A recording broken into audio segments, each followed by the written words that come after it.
guys. She gets you going. She was one of those individuals that seems to like police officers. She even married one. He rolled in that one evening and he said, "We're gonna get married." I said, "You lost your damn mind."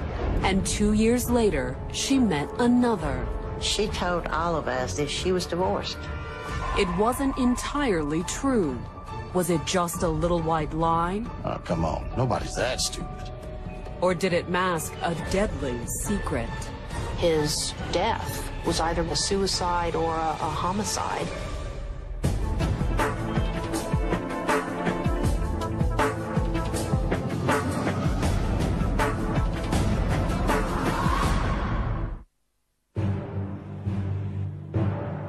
At around 10 a.m. on the morning of January 22, 2001, a couple of Forsyth County, Georgia firefighters arrived at the apartment of Randy Thompson. It wasn't exactly an emergency call. Several of his friends called and he didn't answer the phone, and they went over there to see why Randy wasn't answering his cell phone or his home phone. A fellow firefighter and former sheriff's deputy, Randy had spent the past few days battling what he thought was either food poisoning or a serious stomach virus. He was vomiting a lot, actually dry heaving because I'm sure there was nothing there, but very, very sick. He'd even been to the emergency room a few days earlier. All the signs pointed to a stomach virus or to food poisoning. Back home, Randy had spent much of the weekend in bed, tended by his girlfriend, Lynn Turner. Sunday afternoon, Lynn said she went by and carried him some food, some chicken soup. And the following morning, his friends from the fire department had come by to check on him. He actually had a doctor's appointment that a friend of his was going to take him to. But there was no answer at the door. Nobody can get in. He's not answering the phone. Randy was home, however. Looking in the window, the firefighters could see their friend sprawled out on the sofa. But he didn't appear to be napping. Randy didn't respond at all to knocks, yells. My husband was a volunteer firefighter, so I turned on his pager, and I could hear the two-way talk on the radio. So I knew that they were there. I knew something at that point was really wrong. Worried for his friend, one of the firefighters quickly kicked in the door. But it was too late. Randy was already dead. Randy's family and friends were devastated. He and I were very, very close. He was my firstborn and my only son. Lynn, however, appeared to be stoic about Randy's death. She did not act like she was grieving, but Lynn was a very strong person. She was, she stuffed a lot of things. So, you know, that was how I took it. She was just stuffing that morning. Was the tragedy truly a surprise? Randy had attempted suicide. He had done it before. Or was it a deadly case of déjà vu?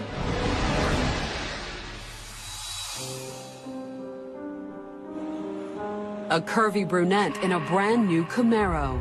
People were quick to notice when 27-year-old Lynn Turner returned home to Cumming, Georgia in 1994. Lynn was very flashy. She always had a flashy car. She always had plenty of money. She always had plenty of men clamoring for her attention, too. She flirted with the guys. She gets you going. Although in 1994, Lynn had her sights set on one guy in particular, Randy Thompson. Randy and Lynn met each other here in the county through a mutual acquaintance, someone that Lynn had gone to high school with and someone who actually worked with Randy and was friends with Randy. I couldn't understand why she was chasing Randy like she was. I mean, at first, you know, he just was not interested. She was very, very persistent. Part of the attraction may have had something to do with Randy's career. Randy initially worked in the sheriff's department. He left there and became a fireman. She was one of those individuals that seems to like police officers and law enforcement, and she hung around with them a lot. Since leaving home at 21, Lynn had not only worked as a 911 dispatcher in neighboring Cobb County, she had even married a member of the force. It was typical of a lot of marriages. Basically, the marriage just grew apart. They went their separate directions. She told all of us, including Randy, that she was divorced. When she first met Randy, Lynn was still living in Cobb County. But once they started dating, she was incoming at every opportunity. She started coming down here during the week, every weekend, spending an awful lot of time down here. She also did her best to win over Randy's family. Christmas 1994, she showered the family with gifts. She bought my husband and I a real nice stereo and CD thing combined, you know. Bought our two daughters nice gifts from Victoria's Secret. You know, I mean, we had just met the girl, and here she was buying all this extravagant stuff. 3 months later, Lynn was back home for good. She and Randy moved into an apartment here in Cumming. It was only temporary. That summer, Lynn discovered she was pregnant. She began preparing for the new addition by buying a house. It was a ranch. It was all one level, a big open area, which was like dining room, living room, kitchen. And the house was only one of Lynn's many purchases. She furnished the house, and she had helped Randy buy a new car, and she was just having everything new all the time. And I finally asked her, how can you afford this? And she said that it was her inheritance from her grandmother. Lynn gave birth to a baby girl in January of 1996. She was a very loving mother. She was a very good mother. But just as Lynn appeared to be settling down, her relationship with Randy became increasingly unstable. Their relationship would be good, but as time passed and as they stayed together, it was volatile. Tumultuous would be a good way to describe it. And after the baby was born, their problems seemed to intensify. They couldn't get along. They just couldn't get along. I mean, they were always jealous of each other. She was very possessive of Randy. Randy moved out several times. And the drama didn't stop there. There had been a couple of half-hearted suicide attempts that Randy had made. The first time, it was Lynn who dialed 911 and reported that Randy had tried to overdose on painkillers. Paramedics responded and decided that Randy posed no threat to himself or anybody else and just left him at home. 2 years later, Randy had picked up the phone himself and summoned a friend who took him to the ER. It was really just an attempt for attention. Whatever Randy's motivation, the suicide attempts led to a reconciliation with Lynn. They always did a lot better when he needed her, when he was sick or when he needed something. I think she got self-worth from people needing her. In 1998, the couple had a second child. But by April of 1999, Randy had moved out again. And this time, he said it was for good. Randy finally decided that he couldn't take it anymore. They had just had it. They were like oil and water. Randy wasn't entirely out of Lynn's life, however. The couple did have 2 children together. Once they split up and Randy moved out, they still stayed in contact with each other. There was definitely a connection there. But there was plenty of animosity, too. Randy would call to make arrangements to see the children, and if Randy did the least little thing to make her mad, she wouldn't let him see them. In October of 2000, minor sinus surgery produced some major side effects on Randy's health. He had had a lot of problems. He had a staph infection. He had had a stent put in, close to his heart to give him intravenous antibiotics. By the following January, Randy appeared on the road to a full recovery. He was supposed to have that stent out because he was better. There were signs his relationship with Lynn might improve, too. In the middle of the month, Lynn called and suggested the family get together for dinner at a local steakhouse. Friday night, Randy had had dinner with Lynn and their children. Randy was still hoping, because of the children, he wanted to work things out with her and make the children a home. Afterwards, they went back to Lynn's for dessert. But Randy didn't stay the night. I had called him that night to see how things had gone, and he said, not well. And unfortunately for Randy Thompson, things wouldn't get any better.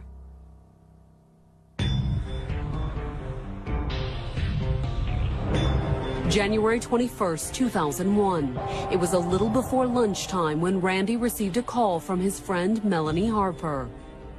I called him to ask him if he wanted to go to eat with us. He had been sick all day, he'd been vomiting, asked me if we would come over.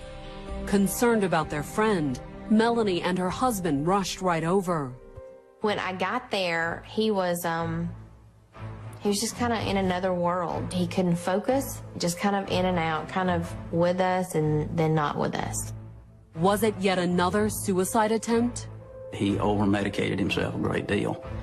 As a matter of fact, they gathered up all the pills in the house and flushed them because they were afraid that he had overdosed and that he would lose his job. Randy's friends rushed him to the emergency room. And they pretty much told me that he had a stomach virus. They gave him some fluids and some other treatment, and he got to feeling better, and they sent him home. Lynn dropped by several times to help care for Randy as he recovered from his sudden ailment. She had come over on a couple of occasions. She went over to his apartment and took him some tea, and also she had taken him something to eat. On Monday morning, January 22nd, some of Randy's friends dropped back by the apartment to check on him. But Randy didn't answer the first knock or the second. They're at his apartment. Nobody can get in. He's not answering the phone. Randy wouldn't come to the door, but his truck was there. And they got permission to break the door and go in. And when his friends kicked in the door, they found Randy dead on the sofa. He was lying on his back, stretched out. You know, it appeared that if you just glanced at him that he might be asleep.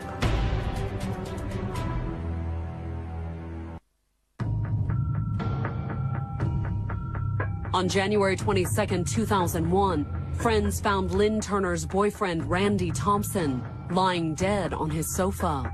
He was only 32 years old. He was young, and he had just been to see his physician on Friday. He had been feeling so sick for several days. He's throwing up, he's violently ill, and they take him to the hospital. During the visit, the doctors had diagnosed a stomach virus or possibly food poisoning. Neither was typically fatal. Could there have been complications? Randy had recently suffered from a fairly serious staph infection. There was some thought that perhaps his death was related to that infection. Maybe the antibiotic was too strong for his system, because I think they have to treat that pretty aggressive. But during Randy's autopsy, the state medical examiner made a startling discovery. It looked as if a foreign substance had overwhelmed Randy's system. But it wasn't an antibiotic.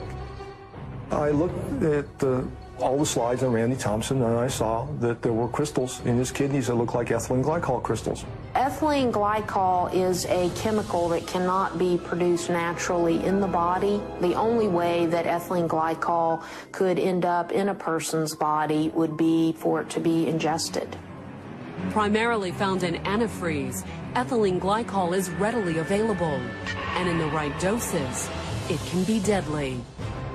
The textbook answer for how much ethylene glycol it takes to result in someone's death is that as little as 100 cc's.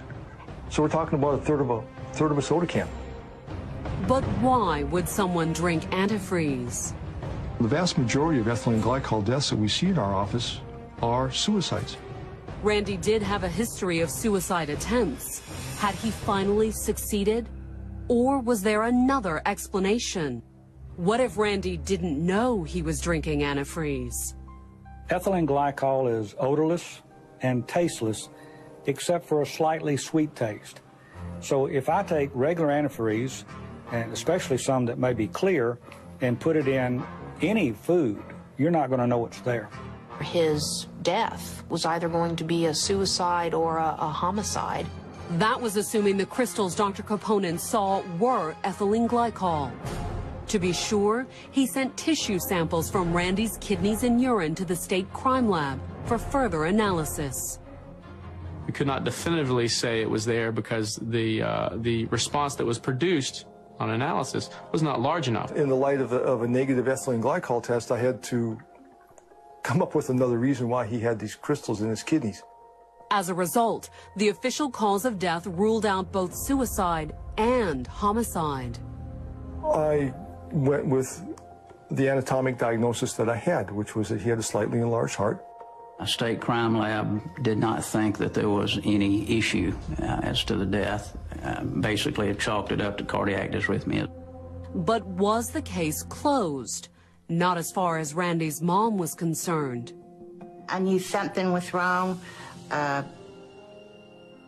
didn't think it was a natural death. At first, Nita's conviction that her son had died due to foul play was merely a hunch. But then she received a note that changed everything. The note came from a woman named Catherine Turner. Her son was Glenn Turner, the man Lynn said she had divorced. There was a bereavement card from Kathy, and I read it, and she had her phone number, and she had some of the things that had happened to Glenn in there. I just was telling her who I was and why I was writing about my son. One of the first things she told Nita was that her son Glenn wasn't Lynn's ex-husband. He was her late husband. I found out at that time that Lynn and Glenn were still married when she was seeing Randy. Lynn and Glenn had met in 1992. At the time, Lynn was a Cobb County 911 dispatcher and Glenn was a county police officer. It started out as, let's just put it this way, to be pleasant, a one-night stand. That may have been how it started, but Glenn soon fell for Lynn. He proposed a year later. He rolled in that one evening and he said, "We're going to get married." I said, "You lost your damn mind." The couple married on August 21st, 1993. Unfortunately, as with Randy years later, constant bickering marred the relationship. The arguments were mostly about money. Lynn unfortunately had what my parents used to refer to as champagne taste on a beer budget. Glenn worked more than one job. Lynn worked more than one job. Lynn was also gone a lot, and she began making frequent trips back to her hometown 30 miles away in Cumming, Georgia. She would go down on the weekend telling Glenn that she was working undercover for the Tennessee Bureau of Investigations. But back in Cobb County, rumors started circulating that Lynn's work in Cumming was more under the covers than undercover. I had heard suspicions that she was having an affair, but I didn't have any hard facts, just suspicion. He had to know deep down in she was doing something, because you got your new bride and you stopped having sex after about probably 60 days, 90 days into the marriage. She said she had a female problem. Oh, come on, nobody's that stupid. But when Glenn suddenly fell ill on March 2nd, 1995, Lynn was there to take him to the emergency room. Doctor said, "I think you got a virus." You know, something like that. You know, 24, 48 hours, you know, you'll be all right. Send him home. The next morning, it appeared that Glenn was feeling better. Lynn made him a light lunch before going out to run errands. He got up and drank some stuff, ate some stuff, some Jell-O. When Lynn returned, she had found Glenn sprawled out on the bed, not breathing. Minutes later, Glenn's colleagues received an alert no cop wants to hear. My pager went off, and it had 63 on there, and 63 meant signal 63, officer down. Glenn Turner was dead, and according to the autopsy, it was due to natural causes. The medical examiner told me that, you know, he'd had an enlarged heart. That'll happen to him because they're physical and they do a lot of, you know, workouts and stuff, and then all of a sudden they quit. It was the same diagnosis Randy's mother received. And much like Nita Thompson, Catherine Turner had a hard time believing her son had died from natural causes. He was a strapping, healthy young man, 31 years of age. To die that quickly and under flu-like symptoms and not ever being sick until he got sick this time, something was wrong. But even as Catherine Turner struggled to deal with her son's death, her daughter-in-law, Lynn, was moving on. Days after Glenn Turner's death, she moved in with Randy Thompson. 6 years later, Randy would be dead, and Catherine Turner would be on the phone with his mother. Kathy and I started comparing notes about Glenn's death and Randy's death, and everything was so much the same. The illness, the way they were sick. It was amazing. She wouldn't hardly give me a chance to talk. I mean, she was telling me all the things that she was telling me was just exactly what I had gone through. The next day, Randy's mother contacted Dr. Kaponen at the state medical examiner's office. That's when I first learned about Lynn Turner and the death of her first husband. The medical examiner found out that Lynn had been married and that her husband had passed away rather unexpectedly. Was it merely a coincidence? I had a very strange feeling when they left my office because all this other information was very concerning to me. And so at that point, I went and talked to the toxicologist and see what they could do about re-examining their data. And when the toxicologist recrunched his numbers from Randy's toxicology analysis, he realized he'd made a critical mistake. In fact, what I thought was an insignificant quantity of ethylene glycol was actually 10 times larger. The medical examiner ruled Randy Thompson's death to be a homicide by ethylene glycol. Forsyth County authorities immediately opened a murder investigation, and Lynn Turner was at the top of their suspect list.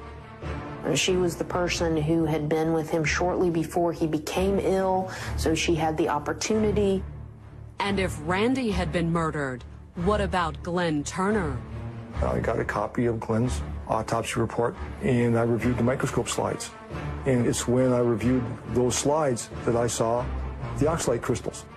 When he saw the slides of the kidney, found out the calcium oxalate crystals, notified the medical examiner here, and then the body was exhumed. While forensic specialists collected samples from Glenn's body, Cobb County reopened the investigation into his death. And it wasn't long before Lynn was at the top of their suspect list, too. Lynn was the common denominator between Randy and Glenn. There was also the affair with Randy Thompson that started well before Glenn's death. But would it be enough to convince a jury to convict her of murder? There was nothing at the scene to indicate foul play, and the medical examiner couldn't or didn't find anything in the autopsy. There was really no investigation into his death as being a homicide until after Randy Thompson's death. Flipping through photos taken at the time of Glenn's death, investigators stumbled across an intriguing possibility. Did a snapshot from the Turner's garage contain a potentially crucial clue overlooked 6 years earlier? Can of antifreeze shows up, but I didn't think nothing about it. I mean, it was a garage, and you know, you're going to have things like that in your garage. Unfortunately for Lynn, her garage wasn't the only place investigators found antifreeze. The medical examiner here, after he has exhumed the body, found the ethylene glycol, issued another death certificate which shows that the death is homicide. I slammed my hand down on the desk, and I knew it. By the end of October, as Forsyth County authorities continued to build their case against Lynn and Randy's death, Cobb County investigators were ready to act. On November 1st, 2002, the Cobb County District Attorney's Office charged Lynn Turner with the first-degree murder of her husband, Glenn. Lynn was indicted on one count of murder, and she ultimately turned herself in to the Cobb County Sheriff's Office. Coming up, prosecutors struggled to put the poison in Lynn's hands. This was a circumstantial case entirely. And Lynn prepares to face a jury of her peers. Lynn, people are calling you a murderer. Is that true?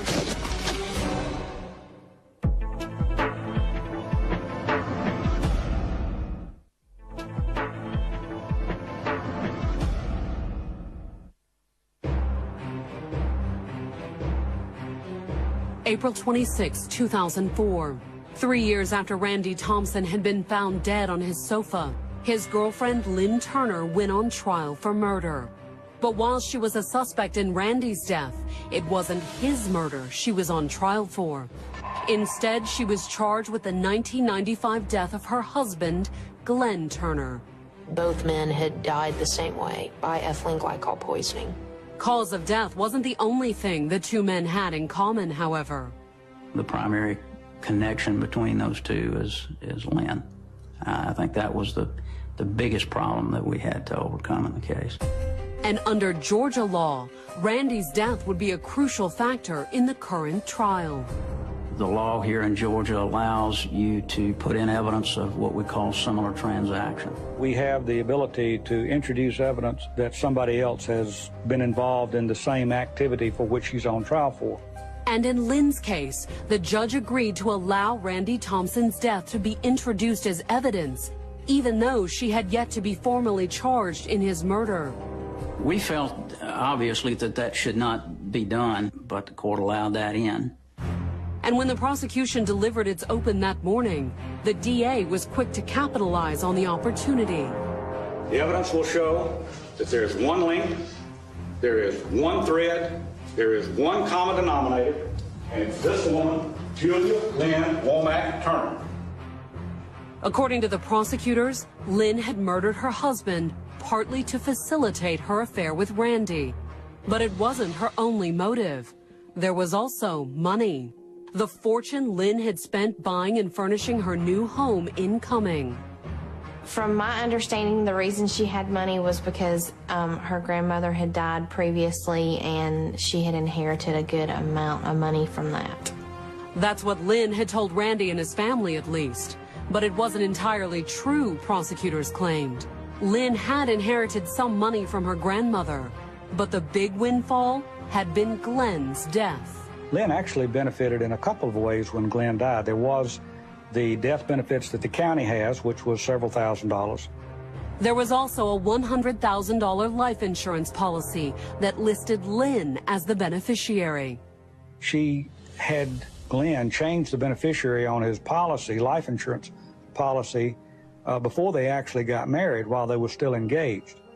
In addition to Glenn's death benefits and insurance, Lynn also cashed in on her late husband's pension. Because they had been married long enough, she would draw his pension. So she was drawing $600 and something a month from his pension in addition to the life insurance benefits. Her motivation was money all the way around. I don't think you can get anybody that'll say anything differently. The state then told the jury that Lynn had killed her husband by spiking Jell-O, soup, and sweet tea with ethylene glycol-rich antifreeze. Ethylene glycol is reported as having a sweet taste to it. And so ethylene glycol can be hidden in a number of foods or drinks that have a sweet taste. Next, toxicologists testified that evidence of ethylene glycol poisoning was found in both Glenn's and Randy's kidneys. Byproducts of ethylene glycol are oxalate crystals, and these oxalate crystals deposit in the tubules in your kidneys and result in renal failure, which is not a pleasant way to die.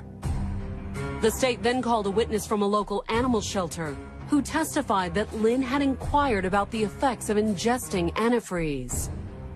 Lynn had called up there asking about poisons and stuff, about as far as what it would take to kill a human being compared to a dog, how much it would take. But were all her questions hypothetical? She also inquired how the veterinarians there would put animals down. And they told her that they didn't know the name of it, but what the vets used was purple stuff. She had asked me, could anybody get it? Was it easy to get a hold of? And I told her no, it was a controlled substance. It was a revelation that caught many in the courtroom off guard. I mean, when I heard that, I thought, I mean, there's any doubt now, I mean, that's pretty much the nail in the coffin. I mean, I thought that was critical. One person in the courtroom who wasn't noticeably moved by the state's case, though, was Lynn herself. You mean you would be hard to notice that she was the one that was on trial for murder? Giggling, laughing, cutting up, walking around the court area. I mean, just She didn't look real stressed out or concerned. Just very cool, calm, and in control. Why was Lynn so unconcerned about the charges against her? According to her attorney, part of it was simply her personality. She doesn't show emotion very well. That's the way she is. She internalizes everything. But as her defense team pointed out in their opening arguments, Lynn also had reason to be confident. The prosecution's case had one large problem. There was no physical evidence that could prove Lynn had introduced the antifreeze into Glenn's system. Who introduced it, if it was introduced? The state cannot show that in this case. I think most prosecutors would like to have as much tangible evidence as you can have. In this particular case, we didn't really have that much. In fact, Lynn's counsel argued that the presence of oxalate crystals in Glenn's kidneys didn't necessarily mean he was poisoned at all. Some crystals are formed naturally. There is ethylene glycol in some embalming fluid. The funeral home, when we were dealing with the investigation of the case, could not find the records of what embalming fluid was used. He also attacked the methodology that was used in testing the bodily organs to determine whether or not there was any ethylene glycol present in Glenn Turner's internal organs.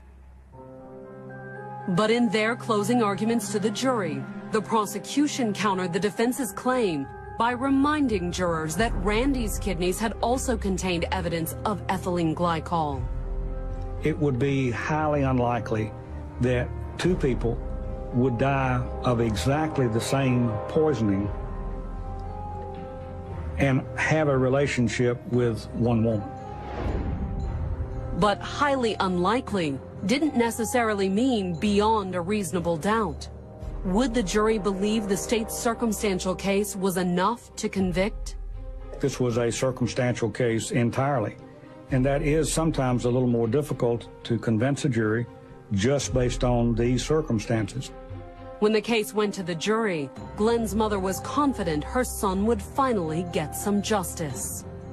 There was nothing I was concerned about as far as the trial went. I felt like everybody did a fantastic job. Lynn appeared just as confident of an acquittal. And some of the news reporters, they were out to dinner, and Lynn walked up to the table to him in the restaurant. They were drinking a beer. She said, "Oh, I'll have one of those tomorrow night." And they said, "Oh, you will?" She said, "Oh, yeah. All this junk will be over with. I'll have one of those tomorrow night." On May 14, 2004, Lynn Turner walked into the courthouse alongside her attorneys for the close of her murder trial. Charged with poisoning her husband with antifreeze, the 35-year-old faced life in prison if convicted. After receiving instructions from the judge, the jury broke for deliberations. While confident in their case, without a so-called smoking gun, the prosecution knew that anything could happen. I was as concerned when it went to the jury about what they were going to do as I was when we started. You've got 12 people who have got to view all of the evidence the same way that you have viewed it. 5 hours later, the jury announced it had reached a verdict. We, the jury, find the defendant, Julia Lynn Womack Turner, guilty of malice murder as alleged in count 1 of the indictment. Indebtedness, the lifestyle, all of those things that when you put all the pieces together, they basically took the place of the smoking gun. Lynn was sentenced to life with the possibility of parole in 14 years. If she was fazed by the verdict, she didn't show it. Just calmly reached up with that old look she has of that, I'm better than you, and taking her earrings off like it was no big deal. How could someone sit there and listen to these things and have no reaction, either anger or sadness? Apparently because it hadn't yet dawned on Lynn just what life in prison meant. When we learned from the deputy that was taking her across, she said, "My attorneys will be over here in a minute. How long do you think it'll take them to set bail for me?" She said, "Ma'am, do what?" She said, "How long do you think, I'm hungry. How long do you think it's going to take my attorneys to get over here and get my bail set?" She said, "Ma'am, you just got convicted of malice murder. You're not going anywhere." Actually, she would be going somewhere, to a Georgia prison to serve a life sentence for murder. But she was back in court in October of 2004.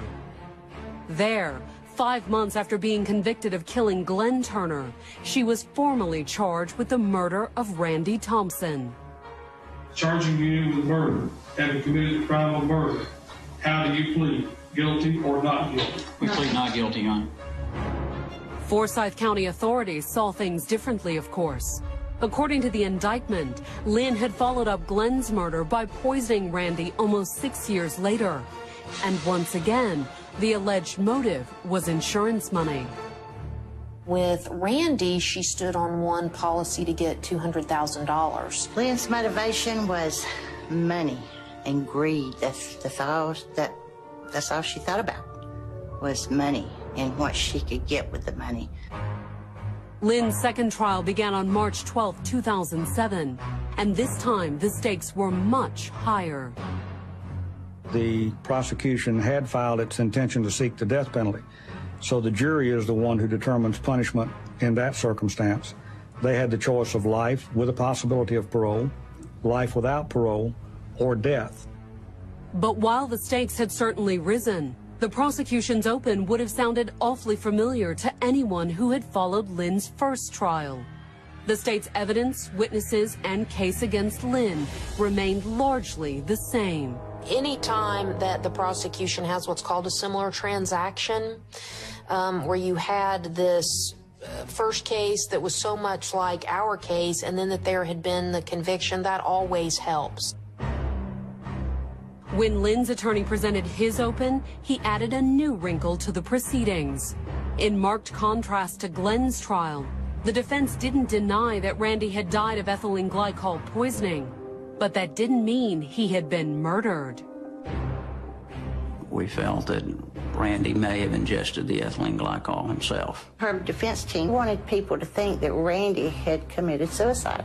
As proof, they pointed to Randy's history of suicide attempts. Randy had a problem with taking prescription pills. He over-medicated himself a great deal. One specifically where he had overdosed, had to go to the hospital.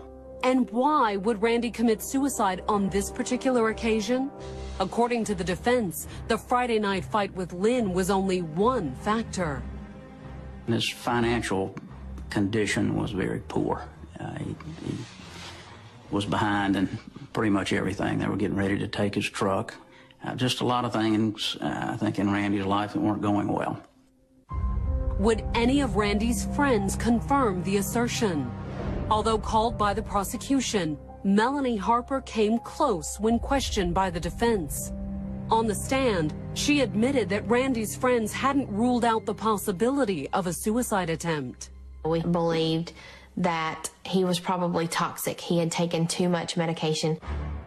Would the suicide angle be enough to raise reasonable doubt and allow Lynn to escape a death sentence? In closing arguments, the prosecutors did their best to defuse it. The only rumors that have been introduced in this case were those that the defense asked about in their questioning of the witnesses.